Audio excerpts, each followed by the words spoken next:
Bueno, es que en este tiempo ya la garganta se va resintiendo y a veces pues uno tiene que hacer ustedes me entienden, ¿no?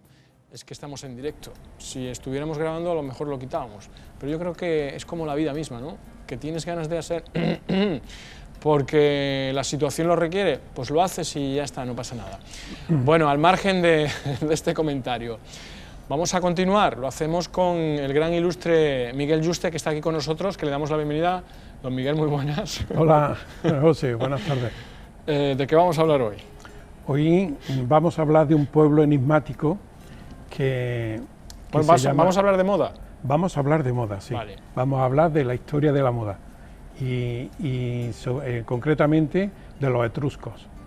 Me traes unas historias y unas Muy cosas interesantes, ¿no? que no nos enteramos hasta que no llegas al final. Muy bien. Claro, porque la introducción, tanto yo como más de una persona, ¿de dónde es eso? ¿De qué barrio? ¿De qué pueblo? Pues mira, estamos hablando de una civilización de 10.000 años antes de Cristo. ¿Nada más? Nada más. Sí, Una civilización... No nos acordamos en lo que hicimos la pasada semana. Exactamente, pero una civilización que tiene distintas teorías de sus inicios, ¿no? Heródoto menciona en sus escritos que los etruscos procedían de la Toscana y que no eran autóctonos de allí, pero Dionisio de Halicarnaso le llevaba la contraria diciendo que eran de países asiáticos, que a través de los siglos habían tenido una serie de migraciones en las que cuando llegaron a Italia se mezclaron con los autóctonos de la Toscana y ahí empezó a florecer una de las civilizaciones más importantes y más enigmáticas que ha tenido la historia. Y ahí es donde nos vamos a situar nosotros, en esa historia tan interesante de los etruscos, tan misteriosos. Pero me estás hablando de 10.000 años antes de Cristo. Antes de Cristo, eso sí. Es entonces, muchísimo.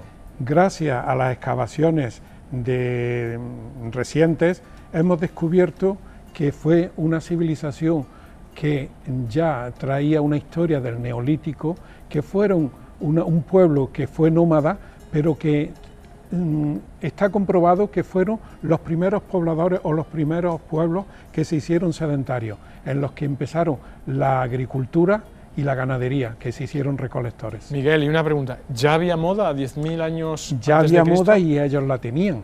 Madre mía. Pues Ellos sí la que... tenían y la vamos a describir tal cual porque cogían... Aquí estamos viendo algunos de sus aposentos, habitaciones... No, esos son tumbas mortuorias. ¿Tumbas? En las que se han encontrado toda la información que hoy día tenemos, es de todos los enterramientos que se han conservado y que han mantenido ese misterio hasta nuestros días, hasta que se descubrió. Ahí se ha podido ver la forma de vestir por los bajorrelieves, por las estatuas, por las pinturas, toda una serie de elementos que se han conservado debido a estas tumbas. Y como te decía, la moda que ellos empleaban era, como se hicieron ganaderos, se hicieron agricultores, los vellones de la lana se lo ponían unos encima de otros y se lo ataban con cuerdas, así se vestían de una forma. Y aquí vemos una influencia no de los griegos, como se pensó que tenían influencia griega, sino más bien de los cretenses, que un pueblo también de la misma zona, pero que se influenciaron mucho de la civilización cretense. Ellos tuvieron una particular forma de vestirse, que fue esto que te comentaba de los vellones, con la piel de cabra, la de oveja, todo el tipo de piel se la ponía, pero tuvo un elemento muy característico, que es lo que tiene la cultura etrusca, que es los flecos, esos famosos flecos más o menos evolucionados, bastante evolucionados, que tenemos actualmente en Andalucía, que somos el país o la zona en la que tiene el fleco como bandera, ¿no?, de los trajes de gitana y demás. ¿Dónde más flecos hay? Ellos son los iniciadores del fleco, ¿no? Es una cultura que se empezó a desarrollar en la vestimenta, fue consiguiendo con el tiempo la forma de crear un tipo de tejido con maceración, con plantas, hasta llegar a conseguir, tanto de la lana, el hilo, como de la seda y el lino, hacer hilos, ¿no? A partir de ese conocimiento, que empezaron ya a cultivarlo, se empieza la civilización etrusca a desarrollar y empieza a ponerse ya ropa en sí, pero sin dejar de un lado lo que eran los flecos, ¿no? Se empiezan a hacer vestimenta tipo túnica, pero con el complemento de los flecos, como digo. Fue aquí donde realmente se desarrolló más esta civilización. Luego, con los años, pues los años recientes, 2000 años, 3000 años antes de Cristo, ya la túnica se usaba, se empezó también a usar gorros, también ya utilizando el lino, utilizando la lana, y la diferencia que tenía una básica de los griegos, y por eso algunos historiadores los confundieron, fue por la forma del zapato. En el zapato que... ¿Y había zapatos por aquella época? Había sandalias, tipo sandalias, pero muy rústicas, muy primarias, en la que en la suela, esta es una artesanía que estamos viendo. También de la época. Esta es una artesanía también de la época. Tú fíjate qué filigrana, José. Si no sé si he dicho 10.000 millones de años o 10.000 años. 10.000 años. 10.000 años antes de Cristo, de ahí al siglo... Es que son muchos años de lo que estamos hablando. Son muchos años de evolución y de historia de la vestimenta. Entonces, desgraciadamente, esta civilización desapareció. Tuvieron que enfrentarse, en el periodo de mayor esplendor, tuvieron que enfrentarse bélicamente con celtas, con una serie de pueblos bárbaros que lo agredían. Incluso llegaron a ser conquistados por los romanos, que fueron los que los sometieron y los que aniquilaron, en definitiva, la civilización etrusca. Esto no acabó aquí su historia. Porque los romanos... Esta vestimenta, esta es una de las pinturas que... ¿Esa pintura es de la época también? Esa de la época, más reciente, pero fíjate, en los zapatos fue una de las que daban lugar a... Este tipo de pintura daban lugar a la teoría que defendía Heródoto, que decía... Dionisio de Halicarnaso, que procedían de Oriente, de Asia, que no eran autóctonos de la Toscana, de Italia, y por los zapatos que tenían en forma puntiaguda, terminaba en forma con la punta para arriba. Que los hay hoy por hoy así, de ese estilo. Claro, ¿no? Porque son tipo persa, que estos zapatos son árabes, son orientales, y por eso había diversas teorías en el nacimiento de esta cultura, que realmente es como se ha determinado últimamente, que es pueblos que se mezclaron de Asia con los de Italia y pueblos... Aquí vemos otra pintura, ¿eh? Estos son frescos, detalles de frescos de tumbas funerarias que representa pues la vestimenta, como ves, más parecida a lo que presentamos en el programa anterior de los cretenses, de esa forma de vestirse tan colorida y de una forma tan poco tapada, dijéramos, ¿no? El cuerpo iba muy desnudo, cosa que luego los romanos cogieron de ellos. Esto es una tumba en la que se representaba siempre al hombre y a la mujer, porque esta cultura tenía una participación, no era como otras culturas que relegaba a la mujer. Los etruscos tuvieron el detalle, tenían la costumbre, mejor dicho, de tener a la mujer muy presente en lo que era la sociedad. Cuando ellos se iban a la guerra, se dejaba a cargo a la mujer de todo patrimonio de la familia, y además capacitada que estaba para seguir que no se parara... Sí, toda la labor que hacía el hombre, o desempeñaba. Toda la labor que hacía la sociedad, en este caso, ¿no? Hombre o mujer, el que fuese la sociedad, porque tenían que estar preparadas para que prevaleciera todos los elementos de una sociedad como estaba constituida. Miguel, resumiendo un poco la moda de aquella época, estamos hablando hoy de 10.000 años antes de Cristo. Sí. Hombre, pecho, torso descubierto, sí. Mujer tapada. Fíjate que aquí, claro, estamos en el sur de Mesopotamia y esto, la temperatura ya marcaba la moda. Aquí en este caso tenemos una similitud al shenty egipcio, que es la parte de abajo solamente, que es un tipo de recogido de lino en el que sirve de calzoncillo, sirve de vestimenta, sirve de todo.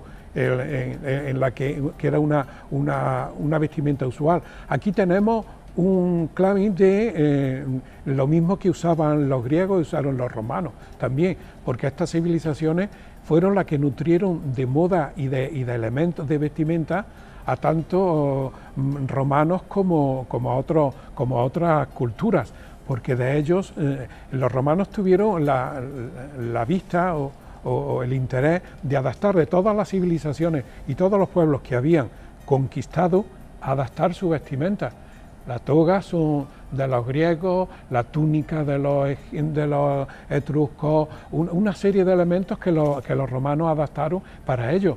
Luego hicieron símbolos nacionales, pero fue de todas estas culturas anteriores de las que se nutría la ropa, la vestimenta romana. Aquí vemos con una clámide a un conjunto de músicos, como la clámide, para describirla, es una semicapa semicircular que va sujeta en un hombro, dejando otra parte del hombro al descubierto. Y era, como digo, una vestimenta muy usual. Aquí estamos viendo una escena de un ritual en el que la sacerdotisa, que es la figura del lado derecho, invoca a sus dioses, y vemos en la vestimenta de los dos personas que estaban pidiendo esa ofrenda, mejor dicho, que están vestidos con unas clámides y totalmente desnudos, que era la vestimenta más usual que había en esta época. Aquí vemos un banquete, también de un fresco funerario de una de las tumbas encontradas en Italia, pero detallando los banquetes que tenían, la riqueza que tenían las castas que eran. Y aquí quisiera hacer referencia al simbolismo que tenía el pueblo etrusco a la vida y el amor a la vida, mejor dicho, ¿no?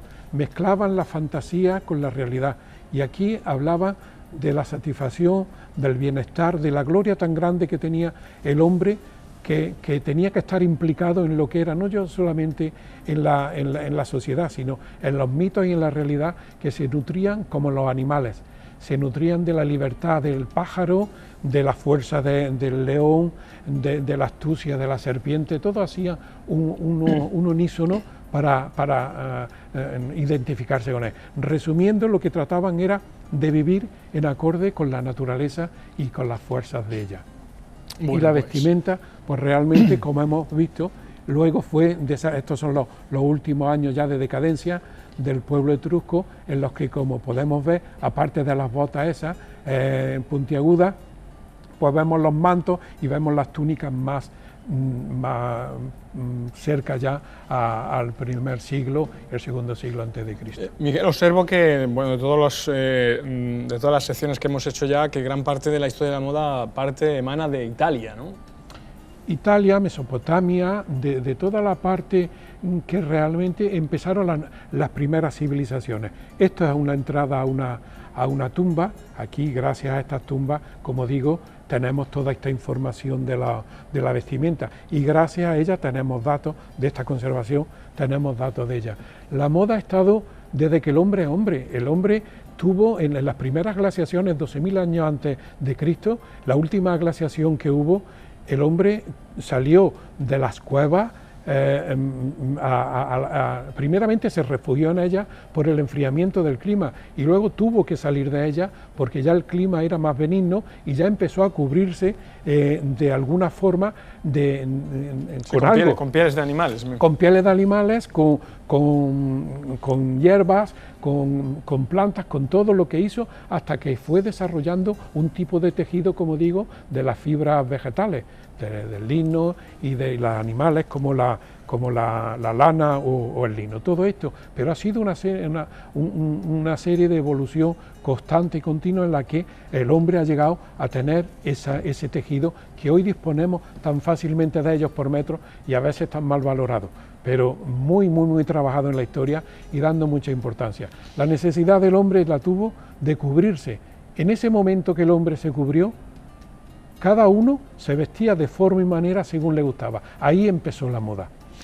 Muy bien, Miguel, pues muchísimas gracias por esta clase magistral de la historia de la moda, la moda en el tiempo, que tiene mucha influencia en nuestras vidas actuales y que la va a seguir teniendo, sin duda alguna. Siempre, y esperemos que no cambie, como hemos dicho otras veces, José, porque es una industria que soporta un porcentaje muy elevado en la economía y que desgraciadamente, aunque ahora mismo está en unas cotas muy bajas, hay que tener en cuenta que hay un tejido industrial muy importante en España que no se debería de estar perdiendo como se está perdiendo, porque se está cediendo en estos países. Fíjate qué curioso, que vuelve a su inicio, vuelve a Asia, de donde nació todo esto que estamos comentando.